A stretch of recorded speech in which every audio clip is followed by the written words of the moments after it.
Hello students, welcome in today's lecture of Organization of Commerce and Management for 11th standard. Dear students, we have started our fourth lesson, Forms of Business Organization, and up till now we have completed sole trading concern, partnership firm, then joint Hindu family business and cooperative society. And today we are going to start the new form of business organization, and it is joint stock company.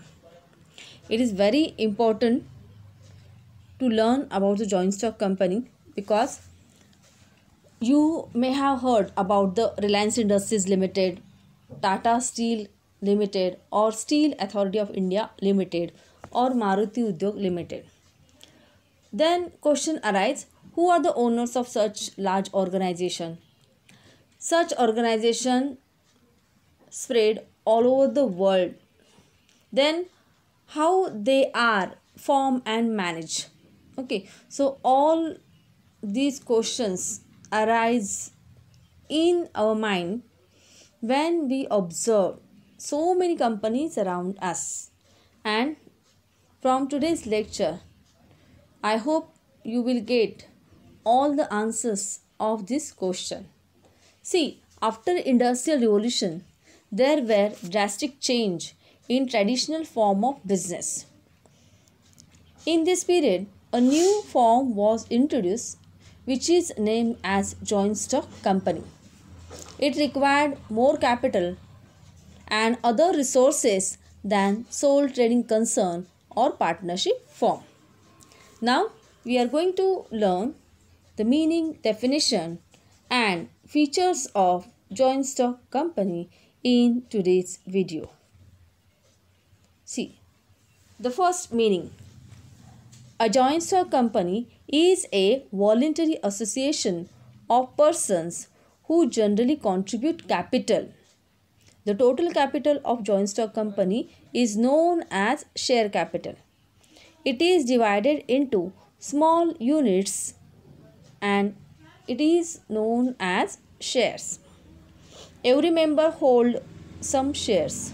These members are called as shareholders. In India, every joint stock company is registered as per the Companies Act 2013. See, this joint stock company is a voluntary association. Voluntary association means all those who are interested in business, these people come together by their own wish. And what they are doing, they are contributing their capital to establish particular type of business, and that business should be a lawful business. Okay, then total capital of the joint stock company is known as a share capital. Okay, and this share capital is divided into small units, and that each unit is called as a shares, and the person who purchases that shares, these people are called as a shareholders. Okay, म्हणजे विद्यार्थी मित्रांनो, ही joint stock company म्हणजे संयुक्त भांडवली संस्था, तर हा एक नवीन प्रकार आहे. जसं औद्योगिक क्रांती झाली आणि जसं की आपण पाहिलेलं आहे की सोल ट्रेडिंग कन्सर्नमध्ये आणि पार्टनरशिप फर्ममध्ये हे जे व्यवसाय संघटनाचे प्रकार आहेत, यामध्ये बरेच दोष आहेत, मर्यादा आहेत. तर त्या कमी करण्यासाठी किंवा दूर करण्यासाठी आणि औद्योगिक क्रांतीनंतर अशा एका नवीन व्यवसाय संघटन प्रकाराची गरज भासू लागली की जिथे भांडवल हे भरपूर असेल, त्यानंतर जे कॉन्ट्रिब्युशन करणार आहेत बिझनेसमध्ये त्यांची जबाबदारी ही मर्यादित स्वरूपाची असेल. त्याचप्रमाणे तिथे मॅन रिसोर्सेस किंवा मॅनपॉवर हे पण जास्त असू शकेल आणि जिथे अधिकाधिक सर्वोत्तम लोक तिथे काम करू शकतील आणि मोठ्या प्रमाणावर उत्पादन घेऊन जास्तीत जास्त फायदा हा घेता येईल. तर अशा प्रकारच्या व्यवसाय संघटन प्रकार हा हवा होता आणि त्यातूनच मग या जॉईंट स्टॉक कंपनी या नवीन व्यवसाय संघटन प्रकाराचा उदय झाला. ओके, आता जॉईंट स्टॉक कंपनी म्हणजे काय, तर ही एक व्हॉलंटरी असोसिएशन. व्हॉलंटरी म्हणजे की सर्व जे लोक एखादा व्यवसाय करण्यासाठी उत्सुक असतात, तर ते सर्व त्यांच्या मनाने एकत्र येतात. त्यांना कुठल्याही प्रकारचा फोर्स केला जात नाही किंवा जोर जबरदस्ती केली जात नाही. तर ते सगळे एकत्र येतात, ते भांडवल आणतात आणि तो पैसा उभा करून ते एखादा लॉफुल बिझनेस फॉर्म करतात किंवा सुरू करतात. अच्छा, तर हे जे भांडवल असतं जॉईंट स्टॉक कंपनीचं त्याला शेअर कॅपिटल असे म्हणले जाते. कारण भाग भांडवल याला आपण मराठीतून म्हणतो. तर हे जे भाग भांडवल असतं ते अनेक भागांचा मिळून हे भाग भांडवल तयार होते. ओके, आणि हा जो प्रत्येक एक भाग आहे तो खरेदी करणाऱ्या व्यक्तीला शेअर होल्डर्स असे म्हणले जाते. म्हणजेच मराठीमधून याला आपण भागधारक असे म्हणतो. ओके, तर हे जे भागधारक असतात ते कंपनीचे खरे मालक असतात आणि या कंपनीची स्थापना कंपनी कायदा 2013 प्रमाणे केली जाते. ठीक आहे. So it's all about the meaning of joint stock company. Now see the definition. A joint stock company is a voluntary association of individual for profit having capital divided into transferable shares, the ownership of which is the condition on membership. So this definition is given by Professor L.H. Hane. आता बघा professor L.H. हॅने काय म्हणतात, तर joint stock company is a voluntary association. Voluntary association of individuals म्हणजे अनेक व्यक्तींची ही एक संस्था आहे आणि ती व्हॉलंटरी असोसिएशन आहे. याचाच अर्थ असा आहे की हे लोक स्वतःच्या मनाने एकत्र आलेले असतात, त्यांच्या स्वविचाराने ते या व्यवसाय प्रकारासाठी त्यांचं संघटन हे झालेलं असतं आणि जो प्रॉफिट असतो या संस्थेमध्ये किंवा या बिझनेसमध्ये जो मिळणार असो तो डिवाइड होणारा असतो. कशामध्ये, तर शेअर्समध्ये. आणि हे जे शेअर्स असतात हे ट्रान्सफरेबल असतात आणि म्हणजे एक व्यक्ती ते शेअर्स खरेदी करून दुसऱ्या व्यक्तीला तो विकू शकतो आणि याचं मालकी जर या संस्थेमध्ये तुम्हाला मालकी हवी असेल तर तुम्ही या कंपनीचे मेंबर असायला पाहिजे. आता मेंबर सदस्य होण्यासाठी अर्थातच त्या व्यक्तीला भागांची खरेदी करावी लागते, म्हणजे शेअर्स खरेदी करावे लागतात. See a joint stock company is a voluntary association, ऐच्छिक संघटन आहे हे, of individuals for profit having capital divided into transferable shares. म्हणजे यांचं जे कॅपिटल आहे ते शेअर्समध्ये डिवाइड झालेलं असतं आणि ते शेअर्ससुद्धा ट्रान्सफरेबल आहेत, म्हणजे एकाकडून ते दुसऱ्याकडे जाऊ शकतात, आपण त्याची विक्री करू शकतो. Okay, the ownership of which is the condition on membership. म्हणजे तुम्हाला त्याचे मेंबर व्हायचं असेल तर तुम्ही त्या शेअर्सचे ओनर असायला पाहिजे. म्हणजे त्याचा अर्थ की त्या व्यक्तीने त्या कंपनीचे भाग खरेदी केलेले असले पाहिजेत, म्हणजेच ती त्याची सभासद असली पाहिजे, म्हणजे त्या शेअरपुरती ती व्यक्ती तिथं त्याची ओनर होणार आहे. Okay, now the second definition. It is given by the companies act 2013. See, according to the companies act 2013 section 2 subsection 20, the term company to mean a company incorporated under the Companies Act 2013 or any previous company law.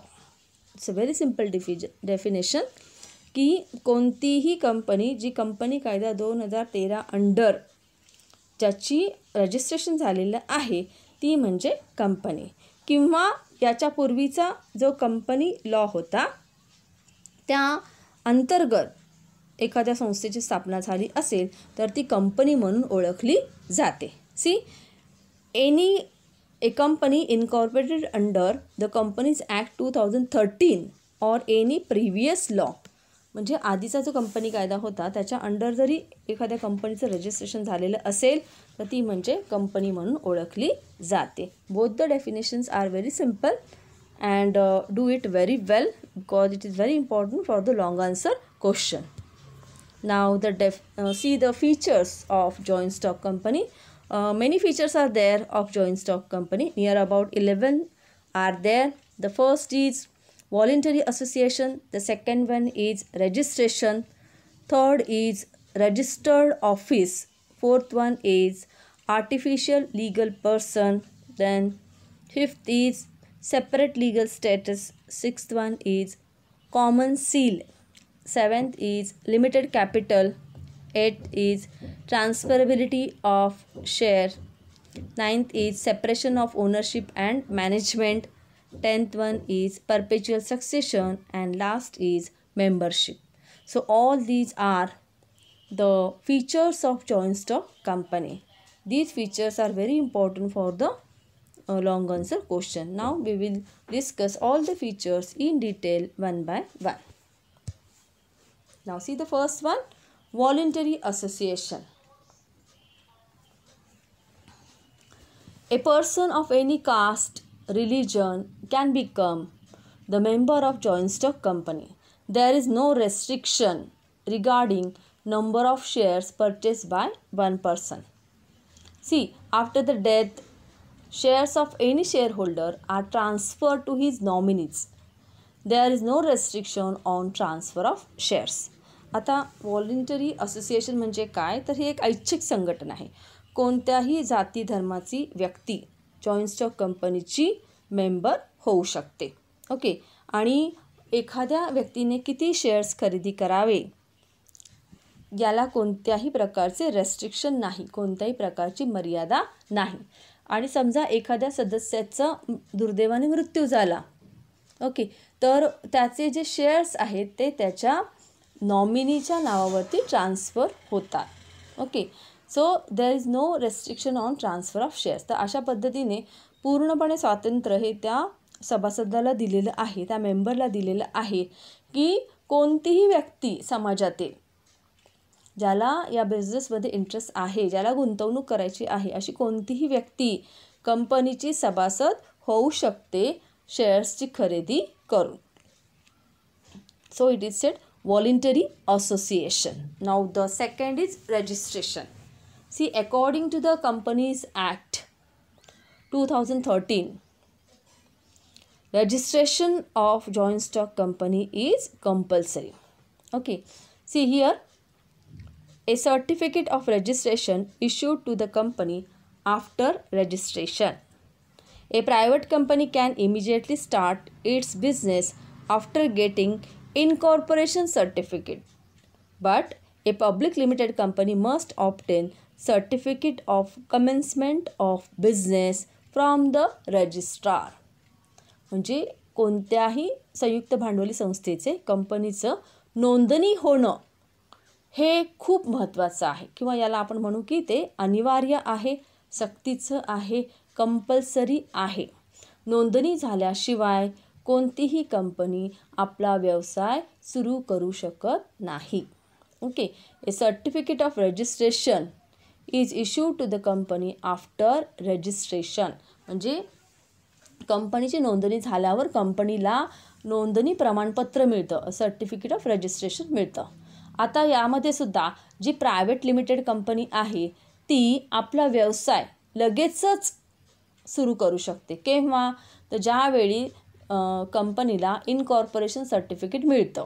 Okay, म्हणजे second stage आहे ना नोंदणी अवस्था कंपनीची, तर ती पूर्ण झाल्यावर प्रायव्हेट कंपनीला आपला व्यवसाय सुरू करता येतो. So private company can immediately start business after getting the incorporation certificate. But in case of public limited company, that company must obtain certificate of commencement of business, and this is also called as trading certificate. So that certificate is required for the public limited company. तर हा फरक आहे, लक्षात घ्या.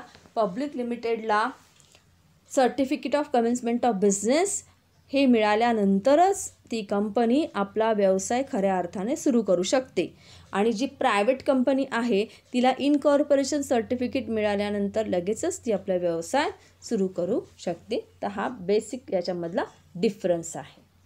नाव the third is registered office. See, the address of registered office of company is mention in memorandum of association. All the important documents of the company are kept in the registered office. For example, register of shareholders, annual reports, minutes books, memorandum of association, articles of association, then prospectus, statutory report, all these are the documents are kept in the register office. It means what? Each company should have its own register office. आणि जे कंपनीचं document आहे memorandum of association, तर याच्यामध्ये कंपनीचं register office कुठे आहे ते ॲड्रेस त्याच्यामध्ये मेन्शन केलेला असतो. आता प्रश्न असा आहे की कंपनीला रजिस्टर ऑफिस का हवं? कंपनीला नोंदणीकृत कार्यालय ज्याला आपण म्हणतो की प्रॉपर ॲड्रेस पाहिजे, कंपनीला प्रॉपर कार्यालय पाहिजे. तर ते कशासाठी पाहिजे?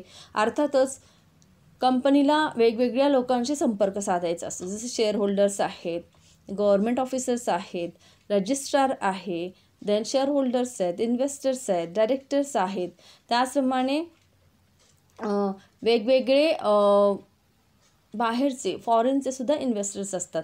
तर यांना कंपनीशी संपर्क साधायचा असेल तर तो कसा साधणार? तर त्यासाठी कंपनीला प्रॉपर स्वतःचा ॲड्रेस असायला पाहिजे.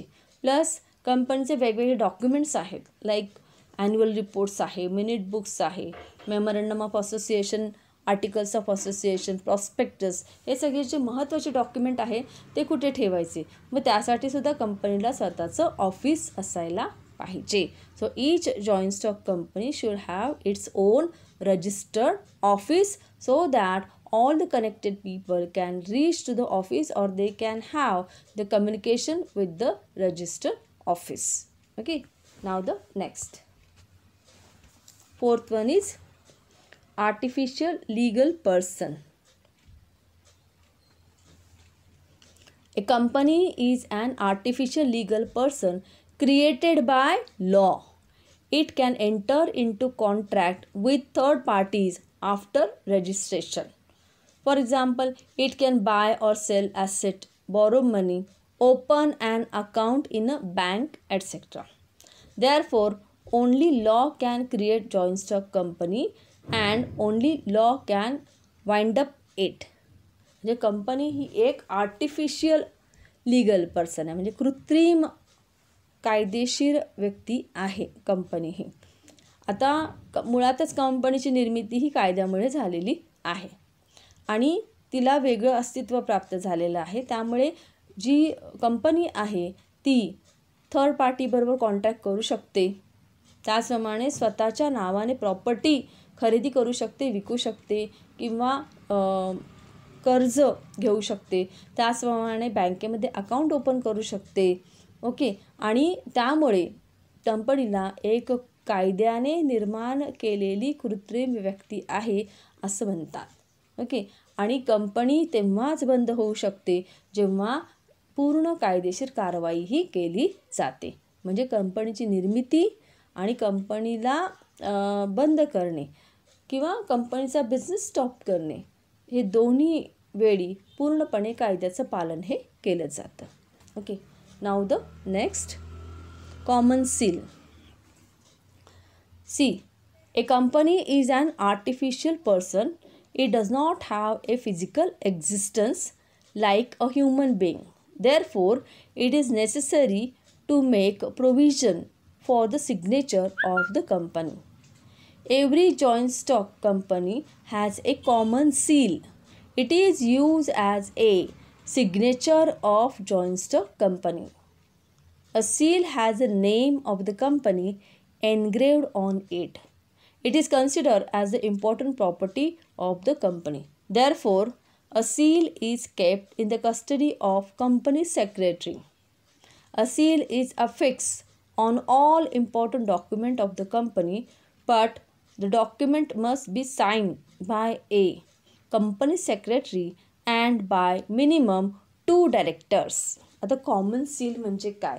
तर जसं आपण आत्ताच म्हणलं की कंपनी ही एक कायद्याने निर्माण केलेली कृत्रिम व्यक्ती आहे. अर्थातच ती कृत्रिम व्यक्ती असल्यामुळे कोणतेही महत्त्वाचे डॉक्युमेंट्स असतील त्याच्यावरती स्वाक्षरी कंपनीला करता येत नाही, कारण आपल्यासारखे अवयव हात वगैरे कंपनीला नाहीत. मग कंपनी सगळे करार किंवा डॉक्युमेंट्स त्याच्यावरती सिग्नेचर कसे करते? तर यासाठी कंपनीचे कॉमन सील वापरले जाते, बोधचिन्ह वापरले जाते. आणि हे जे कॉमन सील आहे ते कंपनीच्या सिग्नेचरला सबस्टिट्यूशन म्हणून त्याचा वापर केला जातो.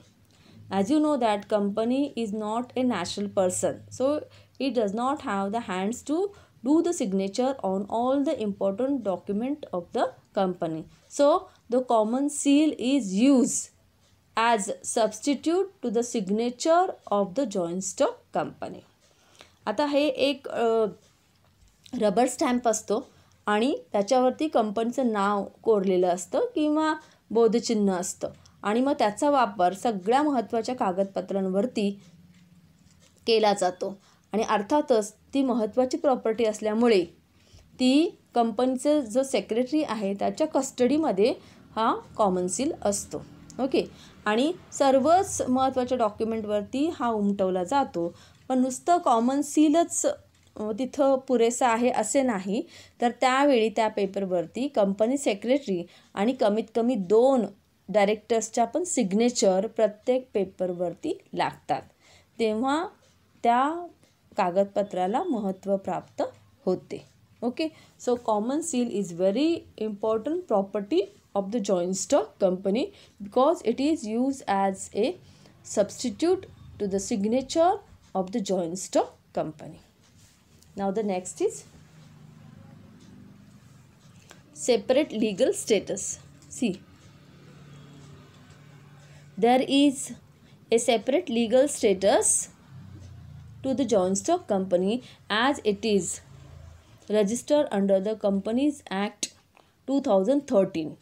It is a separate legal entity apart from its members. Okay, म्हणजे मेंबर्स किती पण असतील कंपनीमध्ये त्याच्यावरती कंपनीचं अस्तित्व अवलंबून नाही. किती पण नवीन मेंबर्स येवोत किंवा सध्या अस्तित्वात असलेले मेंबर्स कंपनी सोडून जावोत, कंपनीला स्वतःचं वेगळं स्थान आहे. कंपनी या मेंबर्सवरती अवलंबून नाही, तिला कायद्याने स्वतंत्र अस्तित्व दिलेलं आहे. So the company is enjoying separate legal status from its member. म्हणजे जे शेअर होल्डर्स आहेत, समजा त्यांच्यापैकी एखाद्याचा दुर्दैवाने मृत्यू झाला किंवा कोणी इन्सॉल्वंट झालं तरी कंपनीवर त्याचा कोणताही परिणाम होत नाही. कंपनीचं आपलं जे काम आहे ते सुरूच राहतं. भागधारक येवोत अथवा जावोत, कंपनीचा व्यवसाय बंद पडत नाही. Now the next is limited liability. See, the liability of shareholders is limited up to the extent of unpaid face value of shares held by them. Therefore, private property of shareholders is not used for the payment of company's liability. म्हणजे इथे joint stock कंपनीमध्ये जे share holders आहेत की जे कंपनीचे खरे मालक आहेत, the person who purchases the shares he called as a share holder. Okay, and these shareholders are the actual owner of the joint stock company, and each shareholder is carrying limited liability. Means whatever amount of shares is remain unpaid, that shareholder is responsible to pay back only that amount. Okay, and he is not concerned with the remaining part of the loan of the joint stock company. Especially the private property of the shareholders is not used to pay off all the loans of the company. So it is said that in the joint stock company, shareholders are carrying limited liability. Okay. Then the next is transferability of shares. The shares of public limited company are freely transferable, but the shares of private limited company are not freely transferable. See, the total share capital of the company is divided into small shares. To become the member of the company, it is compulsory to purchase a share. In public limited company, the shareholders can transfer the shares freely, means they does not require the permission of board of director. But in case of private limited company, it is not so. They require the permission of the board of the directors. So this is about the transferability of shares. Now the next is separation of ownership and management. See, in the joint stock company, who is shareholder? The person who purchases the share, he is called as the shareholders. And these shareholders are the owners of joint stock company. They elect their representatives to look after daily business activities. Okay. These representatives are called as directors. The directors appoint professional managers and other employees for the day-to-day working of the company. These employees work on salary basis. Therefore, the ownership of joint stock company is with shareholder and the management is in the hands of directors. So, there is a separation between ownership and management. I think you understood the meaning. आता ownership म्हणजे काय? मालकी. अर्थातच या कंपनीची मालकी जी आहे ती कोणाकडे असते? तर ज्यांनी भाग खरेदी केलेले आहेत, ज्यांनी शेअर्स खरेदी केलेले आहेत, जे शेअर होल्डर्स आहेत ते कंपनीचे खरे मालक आहेत. आता हे जे शेअर होल्डर्स आहेत ते खूप असतात, दे आर मेनी, आणि ते इतरत्र सर्वत्र विखुरलेले असतात. तर हे शेअर होल्डर रोजचा कंपनीचं मॅनेजमेंट बघू शकत नाही. मग ते काय करतात? त्यांच्यातीलच काही लोकांना ते आपले प्रतिनिधी म्हणून, संचालक म्हणून ते निवडून देतात. आणि हे जे संचालक आहेत ते एकत्र येऊन त्यांचं संचालक मंडळ स्थापन करतात, बोर्ड ऑफ डायरेक्टर्स. ओके. आणि हे जे बोर्ड ऑफ डायरेक्टर्स ते काय करतात? तर ते मॅनेजर्स, प्रोफेशनल मॅनेजर्स आणि एम्प्लॉईज यांना अपॉइंट करतात. आणि खरं जे बिझनेस आहे, खरं जे काम आहे कंपनीचं, ते या प्रोफेशनल मॅनेजर आणि एम्प्लॉईजकडनं केलं जातं, रोजचं दैनंदिन काम. ओके. आणि खरे ओनर कोण आहेत? तर share holders. Now see, who is doing the management? So all these directors, employees and managers, they are handling daily business of the company. And who are the actual owner? Actual owners are shareholders. So there is a separation between the ownership and management in the joint stock company.